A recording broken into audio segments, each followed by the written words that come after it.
ধর্মের বিষয় বলার পরে শিখ ধর্মের বিষয় এখন আমরা শুনব শ্রীযুক্ত কিরণজিৎ সিং আনন্দের কাছ থেকে। কিরণজিৎ একজন লব্ধ প্রতিষ্ঠ সাংবাদিক। শিখ ধর্মের বিভিন্ন আঙ্গিক নিয়ে দীর্ঘদিন ধরেই বলছিল আমাদের আশ্রমে এবং অন্যত্রই। সর্বদাই তার জ্ঞানগর্ভ ভাষণের জন্য কিরণজিৎ প্রশংসিত হয়েছে, শ্রোতা মুগ্ধ হয়েছে। এবার আহ্বান করব তাকে তার বক্তব্য পরিবেশনের জন্য।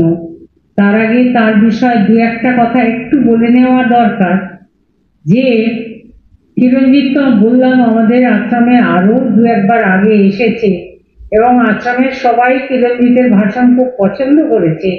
সেটাই আমাদের শুধু একটা বিশেষ গৌরবের কথা নয়, আমাদের পক্ষে গর্বের কথা, আনন্দের কথা হলো কিরণজিৎ নিজে থেকে আশ্রমে আসতে চেয়েছে, নিজে থেকে ফোন করেছে, বলেছে যে আশা করতে আশ্রমের ফোন আসবে এবং আমি গিয়ে আশ্রমে বলবো।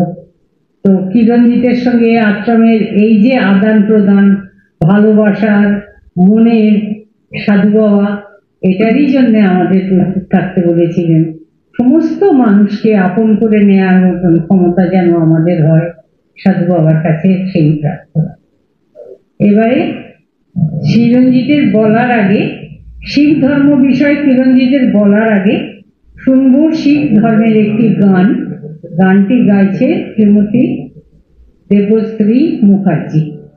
ঠাকুর तुम शरणाई आया, उतरी गयो मेरे मन का संसार, जब ते दर्शन पाया।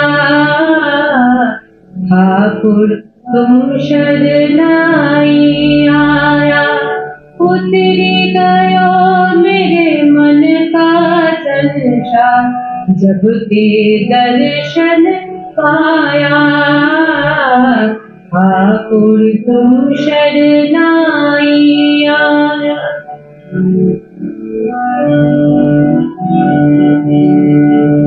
अलबोलत मेरी बिरथा जानी, अलबोलत मेरी बिरथा जानी, अपना नाम जपाया। दुख लाठे सुख सहजी समाए, दुख लाठे सुख सहजी समाए। आनंद आनंद गुण गाया। ठाकुर तुम शरणाई आया, उतरी गयो मेरे मन का संसार, जब ते दर्शन पाया। ठाकुर तुम शरणाई आया।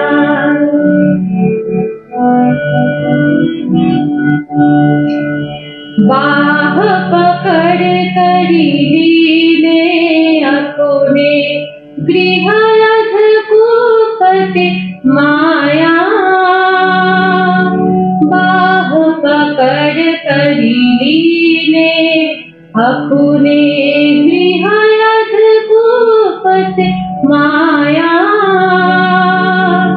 कहु नानक गुरु बंधन काटे, कहु नानक गुरु बंधन काटे, बिछुड़त आनी मिलाया।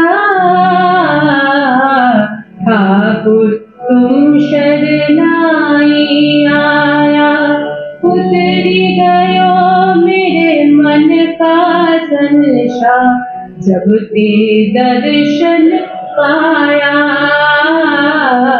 ठाकुर तुम शरणाई आया। ठाकुर तुम शरणाई आया। ठाकुर तुम शरणाई आया। এবারে শিখ ধর্মের বিষয় নিয়ে শুনবো শ্রীযুক্ত কিরণজিৎ আনন্দের কাছ থেকে। কিরণজিৎ একজন লব্ধ প্রতিষ্ঠ সাংবাদিক, শিখ ধর্মের বিভিন্ন আঙ্গিক নিয়ে দীর্ঘদিন ধরে বলছে আমাদের আশ্রমে এবং বাইরেও নানা জায়গায়। সর্বদাই তার জ্ঞানগর্ভের ভাষণের জন্য সে প্রশংসিত হয়েছে, মুগ্ধ হয়েছে শ্রোতারা। এবার তাকে আহ্বান করব তার বক্তব্য পরিবেশনের জন্য। উপস্থিত সকল শ্রদ্ধালুজনকে আমার প্রণাম গ্রহণ করবেন এবং সাধু বাবা শ্রী শ্রীমৎ তারাচরণ পরমহংসদেব, ওনার কৃপা আজকে উপস্থিত আছে। যদি ওনার কৃপা উপস্থিত না থাকতো তাহলে এই গান হতো না।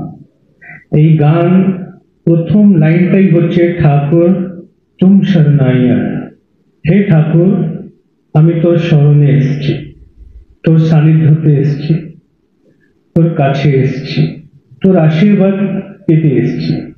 উত্তর দেয় মেরে মন কা সংশয়, আমার মনের যত সন্দেহ ছিল আজকে শেষ হয়ে গেছে। আমি অনেক সন্দেহ নিয়ে পৃথিবীতে ছিলাম, সংসারে ছিলাম, সেই সংসার শেষ হয়ে গেছে। জবতে দর্শন পায়া, যখন আমি তোমার দর্শন করলাম। অর্থাৎ আজকের শবদ কীর্তন উনি নিজের ইচ্ছা থেকে গায়নি, এটা ঈশ্বরের ইচ্ছা থেকেই আজকে আমাদের কাছে আমরা শুনলাম, উনি প্রস্তুত করলেন। তাই ওনাকে অনেক অনেক ধন্যবাদ। খুব সুন্দর উনি গান করলেন। এবং গতবার আমার মনে আছে, আমি শুধু 1 মিনিট এই বিষয়টাই উল্লেখ করব। আমাকে নেমন্তন্ন দিয়ে সান্যাল দিদি পরে অসুস্থ হয়ে গেছে। যখন অনুষ্ঠান কাছে এলো, আমি আশ্রম থেকে খবর পেলাম যে উনি হসপিটালে আর সিরিয়াস আছে। আমার পরিবারের মধ্যে একটা দুঃখের ছাওয়া চলে গেছে। তাই আমি সাধু বাবার চরণে শ্রদ্ধা রেখে এবং সান্যাল দিদিকে আন্তরিক নমস্কার শুভেচ্ছা জানিয়ে সকল শ্রদ্ধালুজনকে আমি প্রণাম জানিয়ে আমার বক্তৃতা আরম্ভ করছি। আমাকে দাদা বলেছিলেন ফিলসফির ওপর কিছু বলতে, দিদি বলেছিলেন তোমার ওপেন টপিক আছে। তাই ফিলসফি হচ্ছে দর্শন জ্ঞান। দর্শন জ্ঞান মানে কি, শিখ ধর্মটা কি, ওটা নিয়ে আমরা বুঝবো। আমি আরম্ভ করব, যতটুকু সময় হবে তার মধ্যে আমি এগিয়ে যাব। যখন আমায় বলা হবে আমার সময়টা শেষ, কারণ আমি অনেক বিস্তৃতভাবে ডিটেলটা নিয়েছি আজকে আপনাদের কাছে রাখার জন্য। আর এই সুযোগটা আছে যখন আপনারা জানবেন শিখ ধর্মটা আসলে কি ধর্ম। শিখ ধর্মের গুরু গ্রন্থ সাহেবের যে যা কিছু লেখা, তার বাইরে কোনো জিনিস গ্রহণ করা যাবে না, প্রথম সিদ্ধান্ত এটা। কিন্তু গুরু গ্রন্থ সাহেবে যেগুলো লেখা সেটা কোনো ধর্মের বিরুদ্ধে যায় না, এটাও একটা বাস্তবিক। প্রথম শিখ ধর্মের ইন্ট্রোডাকশন আমি দিচ্ছি, আপ সৎ, ঈশ্বর স্বয়ং নিজে সৎ আছে। আপ সৎ, কিয়া সব সৎ, ওনার যত রচনা কোনো মিথ্যা নেই। উনি জীব জন্তু প্রকৃতি ফুল নদী পাহাড় আমি আপনি শিশু বাচ্চা মা পিসি বোনেরা ভাইরা সকলকে তৈরি করেছেন। সমস্ত উৎপাদ প্রোডাক্ট ওনার, তাই কোনো জিনিস ওনার মিথ্যে নেই। আপ সৎ কিয়া সব সৎ তিস প্রভুতে, এবং ওই প্রভু দ্বারা বাই দ্য গড তিস প্রভুতে সগলি উৎপত, উৎপত মানে উৎপত্তি। তার মানে এই দুটো পংক্তি একটা নির্দিষ্ট শক্তিকে, শক্তি আছে সেই শক্তির সাথে আমাদেরকে জুড়ে দিচ্ছে। আর একটা খুব বিস্মাত মানে আশ্চর্যের কথা বলছি, গুরু গ্রন্থ সাহেবে আমাদের 10টা গুরু, গুরু নানক দেবজি, গুরু অঙ্গদ দেবজি, গুরু অমরদাস জি, গুরু রামদাস জি, গুরু অর্জুন দেবজি, गुरु हरगोविंद साहेब जी, गुरु हरराय जी, गुरु हरकिशन जी, गुरु तेग बहादुर जी, गुरु गोविंद सिंह। कारण गुरु ग्रंथ साहेब ঈশ্বরের প্রশংসার রচনা, ঈশ্বর ভক্তির রচনা। সেখানে কোনো ব্যক্তিকে উঁচু করার কোনো জায়গা নেই আর রাখাও হয়নি। আপনি যখন গুরু গ্রন্থ সাহেবকে স্টাডি করবেন আপনি আশ্চর্য হয়ে যাবেন, যেগুলো কথা শিখ ভাইরা বাইরে বলে সেগুলো কিন্তু তাতে পাওয়া যায় না। তাতে যখন আপনি ভ্রমণ করবেন আপনি অবাক হয়ে যাবেন এটা কি জিনিস। তো এই জিনিসেরই ওপর আজকে আমি কিছু কিছু প্রকাশ দেবো আপনাকে। শিখ ধর্মের মধ্যে প্রথমে তো ঈশ্বরকে তিনটে ভাগে বিভক্ত করা হয়েছে। যদি আমরা ঈশ্বরকে চিনি তাহলে কিভাবে চিনব? প্রথম বলা হয়েছে তিনি সর্বগুণ, অর্থাৎ সর্বগুণ। সর্বগুণ মানে হচ্ছে তাকে চেনার জন্য আমাকে চিনতে হবে ওই গোলাপ ফুল ওকে তৈরি ঈশ্বর করেছে, ওই গঙ্গা নদী ওর প্রবাহ ঈশ্বরের জন্য হচ্ছে, এই সমস্ত পৃথিবী যেটা আমরা দেখছি অথবা গ্যালাক্সি সিস্টেম দেখছি অথবা সূরজ নক্ষত্র চাঁদ তারা দেখছি, এর রচনার মাধ্যমে ঈশ্বরকে আমরা পরিচয় পাই। একটা এই কারণ আছে, একটা কারণ ঈশ্বরকে চেনা মানে সর্বগুণ, ওনার সর্বগুণ আছে। যা কিছু আমি দেখি, আমি পাঞ্জাবিকে দেখব, আমি বাঙালিকে দেখব, আমি মুসলিমকে দেখব, আমি জৈনকে দেখব, আমি অন্য ধর্মকেও দেখব, পার্সিকে দেখব, সব কিন্তু ওই এক পাওয়ারের প্রোডাক্ট। আমি ওকে চেনার জন্যে সর্বগুণ মানে উনি সর্বগুণ, ওনার ওই ক্রিয়েটিভিটির মাধ্যম দিয়ে ওনাকে আমি চিনব, একটা তো এই কারণ। দ্বিতীয় কারণ হচ্ছে নির্গুণ। এক জায়গায় আমি সর্বগুণকে চিনছি আর এক জায়গায় নির্গুণ কি করে হলো?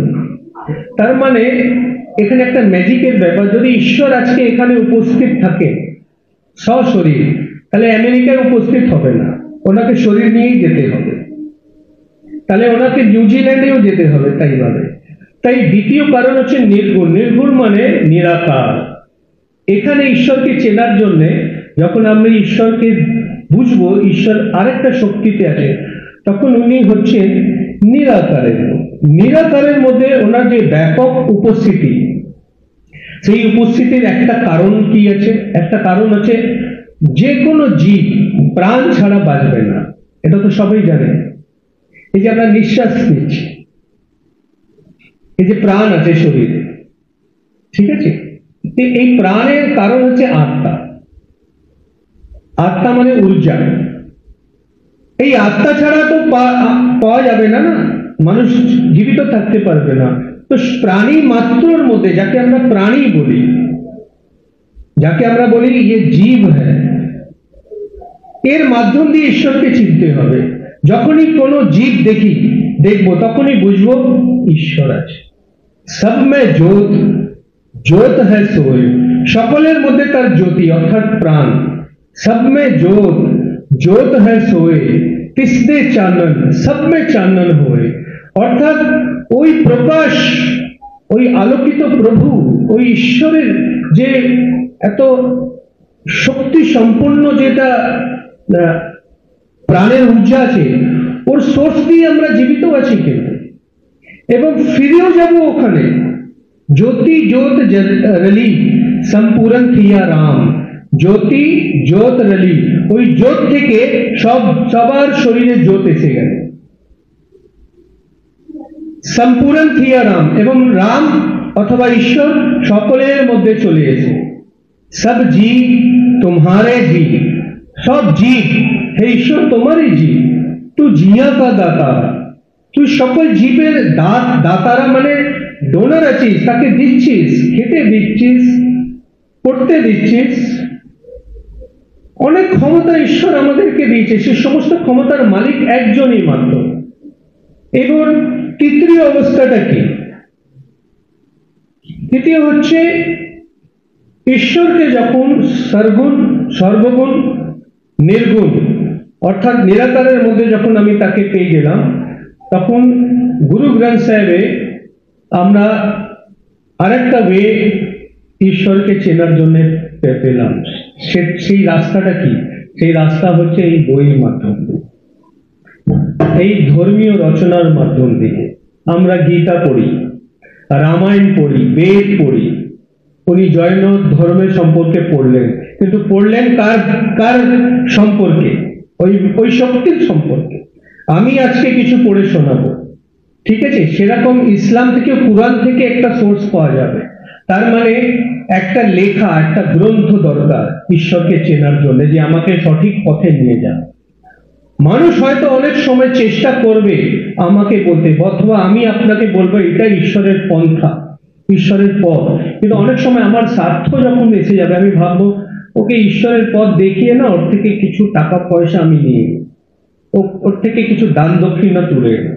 তা মানুষ তো ঠকিয়ে নিতে পারে না, সেই ঠকানোটাকে বাদ দেওয়ার জন্যে গুরু গোবিন্দ সিং 10 গুরু যখন আফটার 10 কম্পাইল হয়ে গেল গুরু গ্রন্থ সাহেব, সমস্ত পাওয়ার গুরু গ্রন্থ সাহেব দিয়ে দিল, বলে আজ থেকে গুরু গ্রন্থ সাহেব তোমাদের গুরু, কোন দেহের মানুষ তোমার গুরু হবে না। কারণ সে কোনো না কোনো রকম, পৃথিবী তো প্রলোভনের জায়গা, এখানেতে মানুষ মাত্র মায়া জালের মধ্যে ফেসে রয়েছে, সংসারের মধ্যে ফেসে রয়েছে, ব্যবসার মধ্যে ফেসে রয়েছে, রাজনীতিতে ফেসে রয়েছে, জীবনের আমাদের কত কি দরকার, সেই দরকারের চিন্তায় ফেসে রয়েছে। কখন কি অপরাধ করে ফেলবে কেউ জানে? কেউ জানেন। আজকে আমি আপনার কাছে ভালো সেজে এখানে বক্তৃতা দিচ্ছি, হয়তো কালকে আপনি শুনবেন কিরণজিৎ অমুক অপরাধ করে নিয়েছে, হতেই পারে। তাই সেই জায়গার মধ্যে মানুষ দেহেও, মানে এই সশরীরে কোনো মানুষকে মর্যাদা না দিয়ে গুরু গোবিন্দ সিং বলছে গুরু গ্রন্থ সাহেব এখন তোমাদের গুরু, তুমি যত সোর্স তার থেকে নেবে। এই তিনটে রিজন, তিনটে কারণ ঈশ্বরের খোঁজার শিখ ধর্মের ব্যাপারে। গুরু নানক যখন আমাদের পৃথিবীতে প্রকাশ নেন, আমরা যারা বড় গুরুজন তাদের জন্ম বলি না, জন্ম বলা মানে, এবং পরবর্তী শব্দ আসবে তার মৃত্যু বলতে হবে। যারা মহাপুরুষ তারা জন্ম নেয় না, তারা ভিজিট করেন, এবং সেই ভিজিটের পর উনি যেখান থেকে এসেছেন সেখানে ফিরে যান। তাই গুরু নানক এখানে যখন প্রকাশ করেছিলেন এই পৃথিবীতে, তখন একটা নদীতে, তাকে বেই নদী বলে, 3 দিন অলপ হয়ে গেছিলেন। 3 দিনের পর যখন উনি আবার আগমন করেছেন, তখন উনি বললেন না কো হিন্দু না কো মুসলমান কেউ, এবং উনি প্রথমে যে রচনাটা মুখ থেকে বের করলেন, সেই রচনার নাম হচ্ছে শ্রী জপজি সাহেব, শিখ ধর্মের মহান রচনা। যদি আপনি জগদীশ সাহেব পড়তে ইচ্ছা করেন, তার বাংলা অনুবাদও পাওয়া যায়, তার ইংরেজিতেও আছে, আপনি পড়ে অবাক হয়ে যাবেন যে গুরু নানক জগদীশ সাহেবের মধ্যে কি কি চর্চা করেছেন। আমি শুধু জগদীশ সাহেবের প্রথম স্ট্যান্ডার্ড আপনার সামনে রাখবো খুব সংক্ষেপে। তাকে বলা হয় মূল মন্ত্র। মন্ত্র বলে কিছু নেই শিখ ধর্মে, আর মন্ত্র বলে পৃথিবীতেও কিছু নেই। মন্ত্র শাব্দিক অর্থ হচ্ছে যে মন কে অন্তর হ্যায়, মনের অন্তরে যেটা আছে এবং মনের অন্তরে যেটা যাবে, মন যাকে গ্রহণ করবে সেটা হচ্ছে মন্ত্র। আর কোনো মন্ত্র নেই ভূত প্রেত বা অমুক কিছু করা, রাতকে দিন করা, দিনকে রাত করা, এসব কিছু নেই। গুরু নানক প্রথমে দেখলেন পৃথিবীতে ঈশ্বরের নামে অনেক ঈশ্বর সেজে গেছে, গুরুর নামে অনেক গুরু হয়ে গেছে, এবং প্রত্যেক গুরুর আলাদা আলাদা শিষ্যও চলছে, এবং ঈশ্বরকে নিয়ে এত দোকানদারি হয়ে গেছে, মূল ঈশ্বরের সাথে তো কেউ যুক্ত হচ্ছে না। তখন উনি বললেন এক ওঙ্কার। এক ওঙ্কার অর্থাৎ প্রথমে তো উনি এক, ওঙ্কার মানে হুকমি হবনাকার, ওনার ইচ্ছায় সৃষ্টি হয়েছে। আমি আপনি পৃথিবী গ্যালাক্সি সব ওনার ইচ্ছাই হয়েছে। ওকে বাদ দিয়ে, ঈশ্বরকে বাদ দিয়ে কোনো রচনার আমরা চর্চাই করতে পারবো না। There is no discuss without of God, without presence of God. আমরা এটা মনে করি আমাদের আজ বক্তৃতার মধ্যে ঈশ্বর উপস্থিত সেজে শুনছেন, এটা আছে। তারপর উনি বললেন যদি ঈশ্বর এক ওঙ্কার আছে, তারপরের ব্যাখ্যাটা কি হবে? বলেন সৎ নাম। আমরা অনেক সময় সৎ নাম বলি, সৎ নাম বলে হয় না, সৎ নাম। ওনার যে নাম, নাম মানে নেম না, নেম না, নাম মানে ওনার ক্রিয়েটিভিটি। যেমন টাটা, আজকে টাটার নাম বলে কি টাটা বোঝাবো? টাটার প্রোডাক্ট গুলো মাথায় চলে আসে, তাই না? স্যামসাং বললে একটা মোবাইল ফোন মাথায় চলে আসে, তাই না? বাটা বললে একটা ব্র্যান্ডেড জুতো মাথায় চলে আসে, রাইট? তাই ঈশ্বরের নামও নেম নেই, এনএমই নেম না। ঈশ্বরের নাম মানে সত্য নাম, মানে ওনার যত রচনা পৃথিবীতে হয়েছে সব কিন্তু সৎ, এবং সমস্ত রচনাকে আপনি ধ্যান করুন চোখ বন্ধ করে। কেউ খারাপ না, মানুষ মাত্র ভালো, পৃথিবী মাত্র ভালো। উনি সত্য নামও আছে, তারপর উনি কর্তা আছে। বাঙালি ঘরের মধ্যে যারা সিনিয়র লোক তাকে কর্তা বাবু বলা হয়, তাই না? কারণ সবকিছু তার আজ্ঞাতে চলে। গুরু নানক ঈশ্বরকে বললেন কর্তা, অর্থাৎ উনি পৃথিবীর সঞ্চালক, সকল জীবের সঞ্চালক, কর্তা। দেখুন, কারোর নাম উল্লেখ হচ্ছে না এখানে, ঈশ্বরের কথা, কিন্তু ঈশ্বরকে কোনো নাম নিয়ে গুরু নানক চর্চা করছে না। ঈশ্বরকে সর্বগুণ ওর গুণ নিয়ে চর্চা করছে। ঈশ্বরটা কি, একটা অদ্ভুত ব্যাপার। মূল মন্ত্রে বলে কর্তা, কর্তার পর ঈশ্বর এবার মেল না ফিমেল, এটাও তো বুঝতে হবে প্রশ্ন। আমি যে ঈশ্বরকে মানি উনি মেল ফর্মে না ফিমেল ফর্মে, পুরুষ না স্ত্রী? গুরু নানক বলেন পুরুষ, উনি পুরুষ। তারপর বলেন উনি নির্ভয়, ওনার ভয় নেই কারোর থেকে, ভয় পায় না। তারপর বলছেন নির্ভয়, কারোর সাথে শত্রুতা নেই। তারপর বলছেন এই যে জায়গায় জায়গায় ঈশ্বরের নামে তোমরা মূর্তি তৈরি করে রেখেছ, ঈশ্বর তো মূর্তির মধ্যেই সীমিত করে দিয়েছ, মূর্তির বাইরে তো আছে। তখন বলেন অকাল মূরত। কাল মানে একটা নির্ধারিত সময় যেটা আরম্ভ হয়ে শেষ হয়, তাকে বলা হয় কাল। কাল মানে একটা এরম এক্সিস্টেন্স, যেমন আমি ফর্ম ভরবো, আমার ডেট অফ বার্থ আমি লিখবো, যেদিন চলে যাবে আমার পরিবার সেখানে আমার ডেট লিখে দেবে, তার মানে আমি কাল গ্রসিত। আমরা সকল মানুষ কালের হাতে আছি, কিন্তু ঈশ্বর কালের বাইরে, অর্থাৎ টাইমের ওপর আছে, আউট অফ টাইম। তাই গুরু নানক বলেছেন অকাল মূরত। তখন বলছেন তাহলে কি ঈশ্বর জন্ম নেয়? আমরা অনেক সময় বলি কৃষ্ণের মা যশোদা মা, তাই না? শরীরকে জন্ম দিয়েছেন উনি, পাওয়ারকে জন্ম দেয়নি। মা শরীরকে জন্ম দিতে পারে, যখন জন্ম দেয় মা কি বলতে পারে এই বাচ্চাটাই একদিন বড় হয়ে যাবে বা এই বাচ্চাই চোর হবে? বলতে পারে না, না? তাই পাওয়ারকে জন্ম দেয় না, পাওয়ার ওর হাতে। তাই গুরু নানক ঈশ্বর বলেছেন অজুনি, দ্যাট মিনস ওনাকে গর্ভ লাগে না, কোনো মাতার গর্ভ লাগে না জন্ম নিতে। উনি মাকে ক্যারিয়ার হিসেবে ইউজ করবে, কিন্তু গর্ভ লাগবে না। এরপর বলেন স্যাভং, এবার যখন জন্মই নেয় না তাহলে উনি কি? স্যাভং মানে স্বয়ংভূ, নিজেতেই নিজেকে তৈরি করেছে। ওর কেউ ওর নির্মাতা নয়, ওর নির্মাণকর্তা কেউ নয়, ঈশ্বরকে কেউ তৈরি করেনি। সব থেকে বড় জিনিস শিখ ধর্মে যেটা বারবার উল্লেখ হবে গুরু গ্রন্থ সাহেব, সেটা হচ্ছে গুরু প্রসাদ।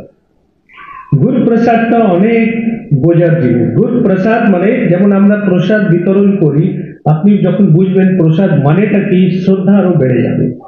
প্রসাদ প্রোগ্রাম আরম্ভ হওয়ার আগে দেওয়া যায় না, দেওয়া যায়? দেওয়া যায়? বলুন, কোন জায়গায় জন্মাষ্টমী হোক বা দুর্গা পূজা হোক, আরম্ভের আগে কেউ দিয়ে দেবে প্রসাদ? দেবে না। কেন দেবে না? এবং প্রসাদকে ভোগও বলা হয়। কেন ভোগ বলা হয়? দেখুন, টাকার কারেন্সিতে দেখবেন, টাকাতে গভর্নরের একটা লাইন লেখা আছে যে मैं धारक को 10 रुपए भुगतान करने का वचन देता हूं। भुगतान, আমরা জন্ম নেওয়ার পর এই শরীরটাকে নিয়ে ঈশ্বরকে ভুগতান করে চলে যাব পৃথিবী থেকে। মানে পৃথিবীকে ভুগে ভোগ করে চলে যাব, কিন্তু জীবনটাকে ঈশ্বরকে দিয়ে যাব, এরই নাম ভোগ। আর প্রসাদ মানে তার কৃপা। যখন পুজো পাঠ হয় তখন চুপচাপ বসতে হয়, তখন তার কৃপা চলে, ভাইব্রেশনটা চলে। সেই পাওয়ারটা যে কনসিয়াস মাইন্ড যে জুড়ে রয়েছে তার কাছে গিয়ে মার্জ হয়ে যাবে, আরেকটা কাছে যে জুড়ে নেই তাকে ছেড়ে অন্যর কাছে চলে যায়। তাই অনেকে বলে মন্দিরে গিয়ে আমি তো কিছু পাই না, তারা মঠে গিয়ে তো আমি কিছু পাই না। আরে ভাবে, তুমি তখনই পাবে যখন তুমিও কিছু দেবে। তুমি তো মনটাও দিচ্ছ না তাকে, শরীর তো পরের কথা, তুমি এখানে বসে চিন্তা অন্যরকম করছো, ঈশ্বরকে দিয়ে দাও ওর হাতে। আমার মেয়ের অ্যানুয়াল পেপার স্টার্ট, ওর কালকে অনেকগুলো প্রেজেন্টেশন তৈরি করালাম, আমার সাথে যাবে, সব সাধু বাবা ঈশ্বর ঠিক করে দেবে, আমার সাথে যাবে, বসে যা হবে দেখা যাবে, একটু মার্কস কম হবে কোনো ব্যাপার না, পাস হয়ে যাবে। ডিভিশন নিয়ে কোনো লড়াই নেই, লড়াই হবে কিছু তৈরি হওয়া। কোনো ডাক্তারকে জিজ্ঞেস করি তুমি ফার্স্ট ডিভিশন হয়ে ডাক্তার করেছো না থার্ড ডিভিশন হয়ে, সেরকমই জীবনটাকে আগে দিতে হবে, মনটাকে দিতে হবে। গুরুপ্রসাদ এইবার আদি সচ, উনি আদিকাল থেকে সৎ আছেন, কোনো জিনিস ঈশ্বরের মিথ্যা নেই। আপনাকে একটা আপনাদের চরণে বিনীত প্রার্থনা, ঈশ্বর নিয়ে কোনোদিন কোথায় যদি চর্চা হয়, যদি কেউ ব্যঙ্গ করে বা ঈশ্বর নিয়ে হাসি ঠাট্টা, আপনি হাত জুড়ে চলে যাবেন, কারণ সেই সময় সেই শক্তি আপনাকে দেখছে যে ঈশ্বরের চর্চা হচ্ছে, আমার বদনামি হচ্ছে, আর তুমি তার মধ্যে হিস্সা নিয়েছ, তুমিও তার মধ্যে সামিল হয়েছ, ওখান থেকে নিজেকে সরিয়ে নেবে। এই পাওয়ার গুলো পাওয়া যায় না। এবং আদি সচ যুগাদি সচ, যুগে যুগে সৎ। এখন কলিযুগ, সত্যযুগেও ছিলেন, দ্রাপর তেতাতেও ছিলেন, তাহলে ওনার সত্যতা কোনোদিন মিথ্যায় পরিণত হয়নি, তাই না? আজকে যদি সেই সততার উপরে বিশ্বাস করি তো আমরা একত্র হয়েছি না। আপনি শিখ মাধ্যমের মধ্যে যাকে শুনতে চাইছেন সেই ঈশ্বর তো আপনারও আছে, জৈন ধর্মের মাধ্যমে যে ঈশ্বরকে আপনি শুনেছেন সেই ঈশ্বর তো আপনারও আছে, এবং পরবর্তীকালে আপনি সনাতন হিন্দু ধর্মে শুনবেন সেটাও তো আমার আছে। পাওয়ারটা কিন্তু এখানে পাওয়ারের চর্চা করছে গুরু নানক, কোনো নাম দেয়নি, কোনো কৃষ্ণ দেয়নি, কোনো আল্লাহ দেয়নি, কোনো নানক দেয়নি, কাউকে দেয়নি। গুরু নানক একটা পাওয়ারের কথা বলছেন, যুগাদি সচ হ্যাঁ ভি সচ। উনি বলছেন বর্তমানেও কিন্তু উনি সৎ আছে। এবার বলছে নানক হোসি বিচার, নিজের নামের সাইন ইউজ করেছে, নানক ওখানে নাম ঈশ্বরের নাম হিসেবে উল্লেখিত হয়। নানক নিজে বলছে আগামীকালে যে সময়টা আসবে তখনও তুমি সৎ থাকবে, আমরা থাকবো না। এবং সৎ আর মিথ্যা এর মানেটা কি? সৎ হচ্ছে যাকে শেষ করা যাবে না, আর মিথ্যা যেটা শেষ করবে। যার মৃত্যু আছে সেটা মিথ্যা, আর যার মৃত্যু নেই সেটা হচ্ছে সৎ। তো এইভাবে ঈশ্বরের পরিচয়টা আপনাকে রাখতে হবে। এইবার শিখ ধর্মের স্ত্রী আর পুরুষ, পুরুষ যেরকম আপনি দেখছেন সব ধর্মের মধ্যে একটা বিশেষ মর্যাদা পায়, পুরুষকে সব রকম সুবিধা আছে। পুরুষ অনেক কম উপবাস করে, পুরুষের দায়িত্ব স্ত্রী থেকে অনেক কম। স্ত্রী সমাজের মধ্যে জননী বলে, স্ত্রীকে জননী বলা হয়, জননী। জননী मैं न जीऊं बिन राम, এটা বলেছিল ভরত যখন শ্রীরাম জঙ্গলে যাচ্ছিল, নিজের মাকে বলছে হে মা আমি রাম ছাড়া জীবিত থাকবো না। এবং গুরু গ্রন্থে বলছে সুত অপরাধ করত হ্যায় যেতে, সুত মানে সন্তান, সন্তান যতই অপরাধ করুন জননী চিত না রাখস তেতে, মা কোনোদিন সেটা স্মৃতিতে রাখে না। ছেলে যদি এসে যায় সব অপরাধ ভুলে আবার আদর করে বুকে লেগে আমার সন্তান, তাই না? মা তো এত বড় সমাজের মধ্যে ঈশ্বর একটা আকৃতি তৈরি করলো। সুত অপরাধ করত হ্যায় যেতে, জননী চিত না রাখস তেতে। জননী মাকে বলা হয়েছে, কিন্তু গুরু গ্রন্থ সাহেব কাকে মা বলেছে? গুরু গ্রন্থ সাহেব বলছে রামাইয়া, হে রাম, হে ঈশ্বর, হ বারিক তেরা, আমি তোমার শিশু, তুমি আমাকে বাচ্চার মতন আমার সব অপরাধ ক্ষমা করে আমাকে কোলে তুমি নিয়ে নাও। আমি বক্তৃতা কনক্লুড করছি, বিস্তৃত ভাবে যাব না। স্ত্রীকে যখন গুরু নানক দেখলেন যে হেনস্থা করা হয়েছে এবং আরেকটা কারণ যেটা আমি উল্লেখ নিশ্চয়ই করব, ধর্মীয় দরবার, এটা আমাদের সুপ্রিম কোর্ট, এখানে ঈশ্বর হাজির আছে, এখানে বলা কোনো অপরাধ নেই। স্ত্রীর মাসিক ধর্ম হয়, মাসিক ধর্ম প্রকৃতির নিয়ম, এবং যে স্ত্রীর মাসিক ধর্ম হয় সে স্ত্রী মা হবে, এবং যে স্ত্রীর মাসিক ধর্ম তার মানে সে স্ত্রী সম্পূর্ণ। এবং অনেক ক্ষেত্রে দেখা যায় যখন স্ত্রীর মাসিক ধর্ম তখন তাকে পুজো পাঠ থেকে আমরা আলাদা করে দিই। এই একটা কারণ গুরু নানক দেখলেন। আরেকটা কারণ দেখলেন, একটা বাড়িতে সংসারের মধ্যে পুত্র সন্তান দরকার, কিন্তু সেখানে স্ত্রী সন্তান জন্ম নিয়েছে। সেই স্ত্রী সন্তান শিশুটাকে, যাকে ভ্রূণ হত্যা বলা হয়, তাকে মেরে শেষ করে মাটিতে পুঁতে তার মধ্যে লবণ দিয়ে মাটিতে গেঁথে দেওয়া হচ্ছে। সেটা গুরু নানক নিজের চোখে দেখলেন। গুরু নানক দেখার পর বললেন, সৃষ্টিতে একই ধরনের অপমান। যে স্ত্রী সমস্ত রচনার কারক, যে স্ত্রী সমস্ত রচনার জন্মদাতা, যে জননী, তার সাথে এই অপরাধ তোমরা করছো। এবং এই দুটো জঘন্য অপরাধের বিরুদ্ধে উনি রচনা উচ্চারিত করলেন। প্রথমে তিনি প্রশ্ন করলেন, স্ত্রীর যখন মাসিক ধর্ম হয় তার কি কারণ তাকে পুজোতে আপনারা বারণ করেন? বলে ও অশুদ্ধ হয়ে যাতি হ্যাঁ, উনি অশুদ্ধ হয়ে যান। বলেন অশুদ্ধ তো ওনার শরীর হচ্ছে, এবং শরীরও অশুদ্ধ হচ্ছে, তো বাইরে থেকে কিছু গ্রহণ করেনি। যেরকম আমরা প্রেসাব আর পায়খানা করি আর নৃত্য করি, সেরকমই ওটা একটা ধর্ম, তুমি তাকে কিভাবে বারণ করছো? তখন গুরু নানক বলে, আমি তোমাকে ব্যাখ্যা দিচ্ছি শুদ্ধ অশুদ্ধটা কি। তখন গুরু নানক এই রচনাটা বলেন, যে জরু সির নামনি আবে বারোবার। জরু মানে বিবি, অর্থ স্ত্রী, সির নামনি আবে বারোবার। যেরকম স্ত্রীর মাসিক ধর্ম ধর্মর নিয়ম হিসেবে বারবার আসে, সেটা কিন্তু তার ধর্ম।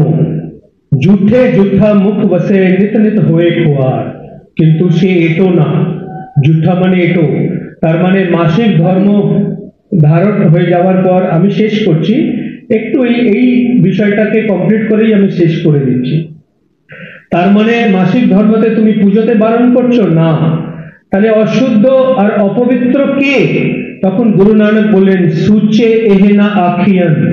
সুচে মানে পবিত্র, পবিত্র তাকে বলা যায় না। সুচে এহেনা আখিয়ান, বেহেন যে পিণ্ডা তোরে, চান টান করে শুদ্ধ বস্ত্র পরে পণ্ডিতের মতন সেজে পুজোর দরবারে বসেছ, আমার চোখে তুমি কিন্তু সৎ মানুষ না। গুরু নানক বললেন, এটা কিন্তু সৎ না। সুচে এহেন আখিয়ান, বেহেন যে পিণ্ডা তোরে, সুচে সেই নানকা, আমার চোখে পবিত্র সেই, জিন মন বসিয়া সোয়ে, যার মনে ঈশ্বরের নিবাস।